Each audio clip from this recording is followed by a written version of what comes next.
Has to shut up. Okay, all right. We still have Nick Folagbade, a relationship coach, with us here in the studios. We have yet another guest joining us here in our Lagos studio.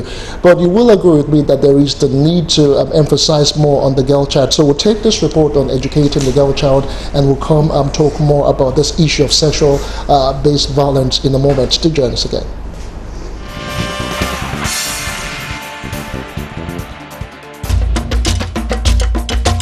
The girl child is bedeviled with many challenges in Nigeria and Africa at large as a result of misogyny and sexism hovering over Africa. From families who see them as liabilities instead of assets to societies which neither appreciate nor develop their talents and abilities because of their gender, it is as if it is all about woes for them. They have over the years been ridiculed as feeble and most vulnerable to societal ills, ranging from rape, child labor, female genital mutilation, early marriage, trafficking, and they are as well denied full formal education, as many girls of school age do not have adequate access to education. In Nigeria, for instance, women and girls constitute 60% of the illiterate population, and their literacy rate remains around 8 points lower than that of the male. Against this disturbing trend, the Human Development Initiatives (HDI), in collaboration with the Action Aid Nigeria, wants the government to pay more attention to the education needs of children, particularly girls and disabled groups. So much so it was highlighted at this capacity building on girls' child clubs and youth education financing. The important thing is for them to know their rights. If you don't know your rights, then it turns to abuse, and ignorance is a terrible thing. So their rights to education.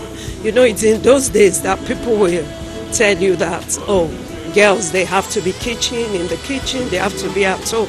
But it's things are evolving now, nothing like that. So for them to know they have to be in school, not those days that girls can only be seen but not heard. Education is still being rationed between a boy and a girl.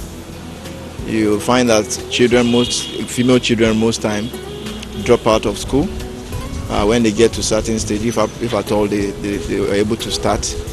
So this is still a challenge in Nigeria. Will there ever be a day in Nigeria where the girl child will be as privileged as a boy child with regards to freedom to pursue their academic pursuits?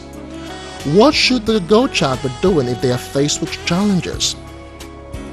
What does the Child Rights Act say concerning financing of education? It should be able to express themselves and be able to tell, the teachers, even if there are issues in schools, like some schools that they don't have toilets, or the toilets are dilapidated, or some other things that would make them to be uncomfortable. They should be able to voice out. If any child or a parent of any child has to pay for that right, then it's a violation of the right itself. So in this context, we are referring to publicly funded schools. So all public schools must be adequately funded in a way that all children have the benefit and the services they are created to deliver. So the idea of private school does not come in when we talk about right to education. What happens to a child or a family who cannot afford a private school?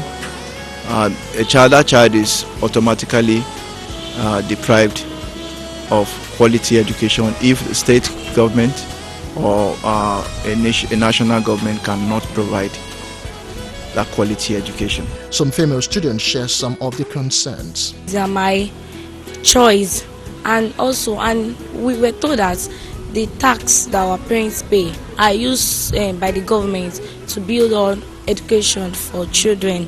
And so it's like the government all over the world now, they've planned that the money they realize now, that they should use it for education, and all students and children of the world should acquire education. One of the things we came here for is education. Government should provide education. At least the budget on education should be 20%. With about 60% of Nigerians living in poverty, families are forced to make difficult choices, one of which is to sacrifice the education of some of their children for the education of who will eventually carry the family to the promised land.